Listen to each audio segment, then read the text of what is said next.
You are listening to the Built to Grow podcast. All right, welcome back to the Built to Grow podcast. I'm your host, Tim Lyons, in studio, COVID edition, 6 foot apart, Scottsdale, Arizona. In studio here, joined by the guide of greatness, Randy Angston. What's up, guy? What's up, guy? That's a normal one, guy. What's up, feller? What's up, buddy? Couple things we want to mention before we get into this episode. We do want to mention that we have our client lifecycle automation virtual workshop. We have a new session July 11th and 12th. You can go to pfmarketingsolutions.com/automation to check more details out on that. We just pushed, I think we just had 12 people do it last time, and we're looking for another 12 this time. Yeah. Another great opportunity to automate systems in your business. So check that out. If that's you, if that's something you've been looking forward to, we do have another session coming up, and it's open now. So if you go check out there, you can grab your seat, and we'll get you going on July 11th. June 11th. June. Oh, yeah. June. That's the funny thing. I don't even know what month we're already in May. We're in May. It's my birthday month. I was going to say you're getting old here soon. Yeah. I'm going to be older this year, this month. It's May. So some good news is things are opening up across the country. We've seen several states start to kind of make that move. Georgia's open. I think Tennessee's open. I don't know. There's like 6. Yeah, it's hard to track state by state as far as industry, but movement in the right direction. I've talked to a lot of friends in Iowa, St. Louis, actually. You know, a lot of other industries are starting to just accelerate the open, and that's a good thing in my opinion, right? They've done these soft little openings, right? Start to dabble. They're seeing that things are holding true, and boom, it's time. It's time to get rolling. It's time to open our doors. We are planning on opening as well, a little early, but we'll see. We'll see what the governor comes out with this week. We're early next week, but next Friday is when we're planning on open. Our clients are pumped, ready to come in. Yeah, it's time. Ready to come in. Okay, so this episode, we want to go back a little bit and hit the roots, right? You came to me this morning, Randy, and you said, look, man, we got to get people moving again. We got to get them motivated again. So why don't you share with our listeners what you were talking about this morning? Yeah, absolutely. I mean, right now, everybody's kind of looking for hope. Everybody's looking for a direction. We've all kind of been stuck in this almost waiting pattern, right? You know, we've got all of these things that have happened almost to us, and we're left kind of just dealing with it. And so I think it's been difficult, obviously, from a business standpoint. But personally, each of our gym owners, yourself, and each of you guys, your fitness professionals, right? You got into this industry for a reason. And it was whether or not, or you opened a business to either make money, to change the health of the population and your community around you, or both. I mean, that's the gist of it, right? If you didn't get into the if those aren't the reasons that you're in business, this might be the right time to close up the shop or sell it. But main focus here is your passion, your purpose, the reason that you decided to take the ultimate risk, open up your doors, and not just be an employee of another business, or, you know, there's risk and reward in being an entrepreneur. And what fuels that, and what fuels the decision to go to work and do the hard shit, is when all the fun is gone. And right now, it's a lot like that. But the one thing that kind of pushes us through and carries us through is our passion and our purpose. And so, as health professionals, we're in a seat. It's our obligation to serve our community and to help others achieve health. And right now, I don't think there's a greater need or a greater time to provide that answer. And so while we're waiting for decisions to be made for us by others who have no actual clue, you know, what we do, really, or how we do it, but while everybody's stuck in these holding patterns, I want everybody to dive deep and look at the reason. I want you to be fired up and excited and passionate to get back there and be able to help people increase their health, save lives. I mean, if we're looking at all of this, whether or not you believe Corona is as dangerous as it is, or it's been made to believe, right, whether or not that's, you know, going to kill us all type of thing, we all know heart disease is right here. We all know obesity and diabetes and all of these other either underlying conditions, you know, compounding conditions, or just those on their own. They're killing Americans every single day. I saw it the other day. It was like I posted it. Every 37 seconds or something like that, somebody dies of CBD. Yeah, number one cause of death in Americans, any race, is cardiovascular disease, and it comes down to like 647,000 people a year die. One every 37 seconds dies. Not much discussion about that. And that's the reason it drives me nuts. Yeah, and so we're talking about this COVID this, COVID that, and really the argument that people that are thinking COVID's worse than, say, cardiovascular disease is, well, can I catch a heart attack from somebody coughing in my face? No. But you can kill yourself by going to Dunkin' Donuts and eating McDonald's every day, and that's not stopping you either. So really, what are we talking about here? Absolutely. So I've always said the same thing.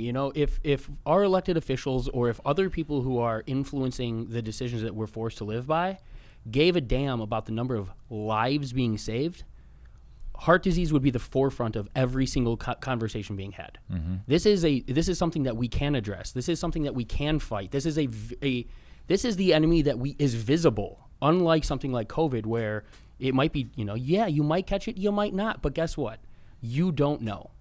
And the decisions that you take may or may not affect your likelihood to have that. But we do know that for the majority of Americans, the decisions that they make on a daily basis will influence their likelihood. And here's the cool thing about not the cool thing about obesity is you can reverse it. Yes, you can work on it, and you can make a decision. So here we are as health professionals, fitness professionals, gym owners, serving. We have a great product. We've always said, hey, we're not selling booze and cigarettes on the corner to kids. We're selling health and wellness.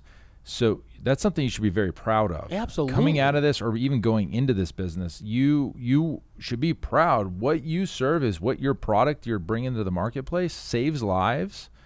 And there's no better time than, health is on the top priority of almost every American and, Australian and Canadian. They're seeing it. It probably slapped a lot of people in the face and like, oh my gosh, life is too short. Maybe this is their kick in the ass to get them moving, and you're the solution for them. Exactly, and you need to be. But here's the problem. How many people are handcuffed right now where, an elected official, whether it be their governor, locally, they're telling them, no, fitness has to wait. Well, the majority of our listeners, you guys are not considered a gym. You're a personal training studio. You're a health studio. You have the ability, if not better than most of the businesses that are considered essential around you, to keep your place cleanly, to follow social distancing guidelines. You can control that environment. So if health is our focus, if mitigating loss and risk and all of this is the conversation, you guys better be pounding down the doors of your governors and your elected officials, telling them with hard facts that gyms need to open. And not necessarily big box gyms where you can't control this stuff. But if you have a training studio or if you have the ability to change your business model to follow these guidelines, you have an obligation to open your doors. I think that it's sad because we're talking to gym owners every day, and there's not enough. I don't feel like there's enough in the industry that have the gumption or maybe the balls to say, hey, I'm calling my elected officials every single day, and I'm reiterating my need not to open my doors necessarily for my pockets and my employees' benefits and things like that, but to serve my community from a health and safety standpoint. We need to address this. Yeah. Additionally, I've been saying it for a few months now, since the pandemic started to come out and the economic influence started to happen. I shared a post today. I don't remember who wrote it, but they're starting to see the studies and starting to see the numbers. Suicide. It's starting to come out. It's starting. You said it early on. Yeah, absolutely. Because there's two things that influence suicide great. It's a sickness and it's financial burden. Those are the two leading reasons for suicide. And then it compounds by locking them down. And so now we're increasing things like taking people away from the ability to leave their homes. We're forcing them to stay indoors. Can't go to the beach. You can't do any of these things that we know increase the endorphins, serotonin levels.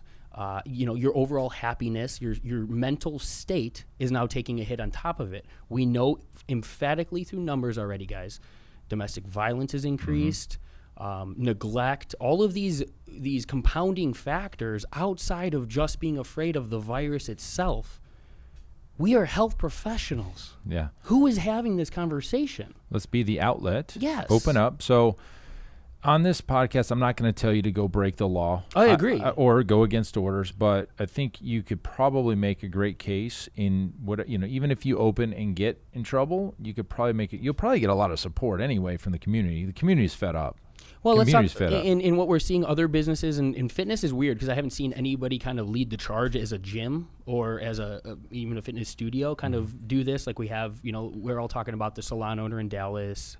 There was another business owner in Florida that got arrested. Oregon got arrested. Another one. Yeah. Well, look at what happened, right? Everybody said, no, don't do it. No, don't do it. You're going to get in trouble. Well, every one of them got in trouble. But the salon owner in Texas now has over $500,000 in the GoFundMe for her defense. Mm-hmm. The Governor Abbott came out and said, you know what? It's wrong to jail a woman who's trying to feed her family. Even though just it's his order. Business. Well, I mean, yeah. It's his order in theory, yeah. But the way the punishment doesn't fit the crime is what he said in a new executive order.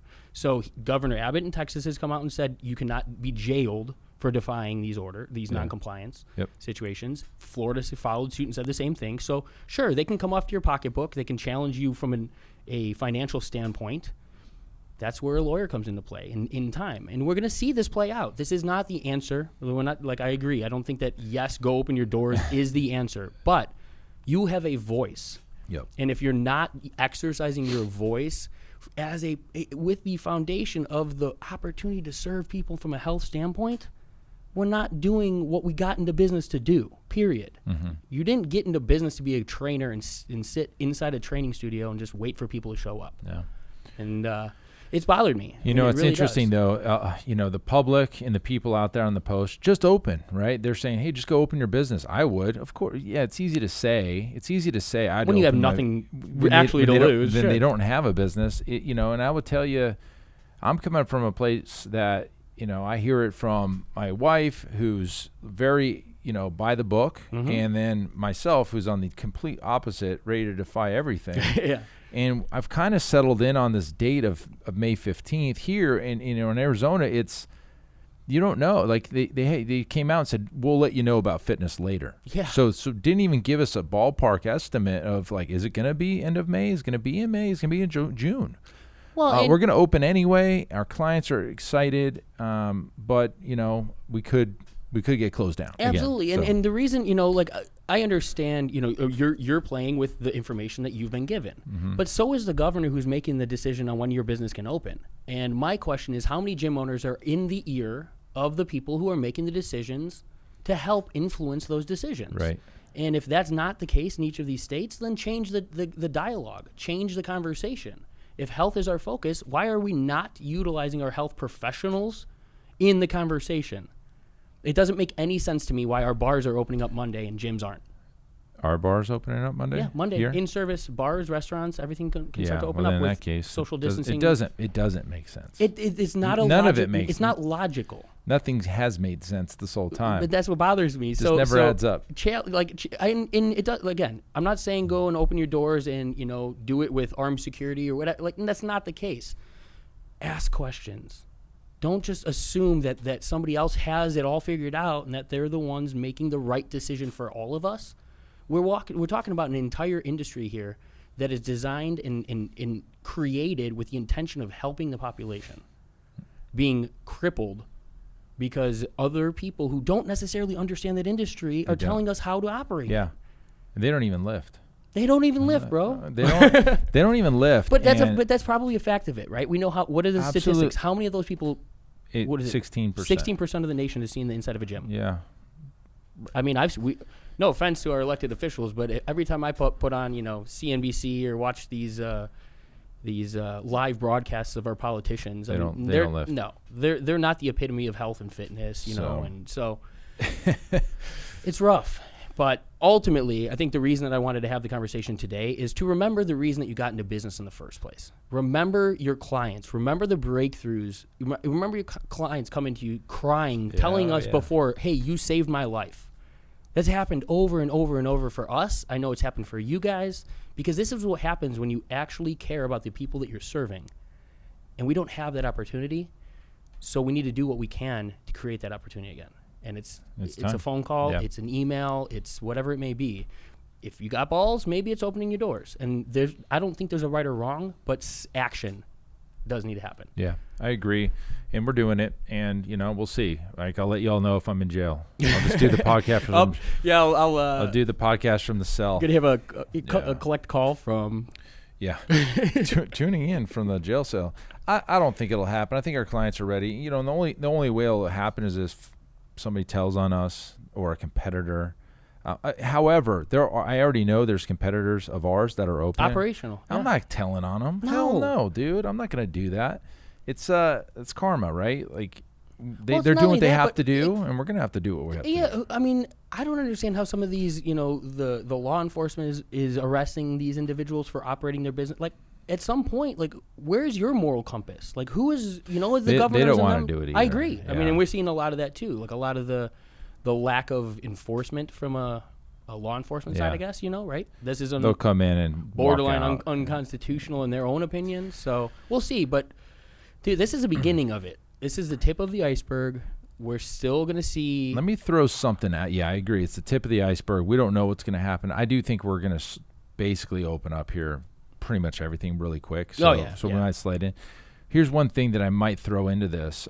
Coming out of this, your clients are willing to accept some change. Absolutely. Yeah. So we talked about on the last episode, hey, dial in your model, dial in your pricing structure. I think if you come out, and I was talking to a friend of mine who she's salon, she cuts hair. Yeah. And I said, what you should do is raise your rates when you come out of this. And, 20%. If your haircut's $30, now it's $36, whatever it is. And I think people are going to accept that. And then the next month you're still 36, and now it's the new norm. The new accepted price. And I think this is the easiest way that you can raise rates. I've always been, if you've been a member with us and you've always paid the same, and we're not going to raise your rates, it's a thank you. We've never raised rates on current clients. I think maybe if you want to do that, cool, that's your play, do it. But definitely coming out of this, have higher pricing. Well, is it from a business standpoint, to talk to that, right? Like, the price point should be set on the value you bring to the table. There's expenses for a business to operate. This whole situation has increased the expense of a business, period. You have cleaning supplies that you now have to do. You have to limit the amount of people, which then forces your income to become lower. Yeah. So you have to find ways of making up for that. Yeah. This is it's a supply and demand situation. This is nobody wanted this to happen, but this is the practical situation that we're in, and therefore those changes need to take place. Yep. We're fortunate that the marketplace should be somewhat accepting of it. And so you have my permission to just raise your rates. Pick some pricing that you think it should be and pop it up there when you come out of this. I don't think you're gonna get pushed back. I mean, even if you raise your clients' rates, this is going way off topic, but think about this. Let's just say you had, for easy numbers, 100 members, and they're all paying $100. So you're making $10,000 a month, and you said, okay, you're going to raise the rates to $120, and that, if everybody stayed, it'd be $12,000. But some people aren't going to stay, so you can essentially lose 20% of those people, have less people, and make that same $10,000. But every new person that comes in, you're making more and more and more. So again, easy, rough math, but it's a calculated risk that you're going to say, all right, I'm going to raise everybody's rates, and you're going to expect some type of loss, and you hope your gain in revenue counteracts your losses, and now your new precedent's set, and every month you grow from there.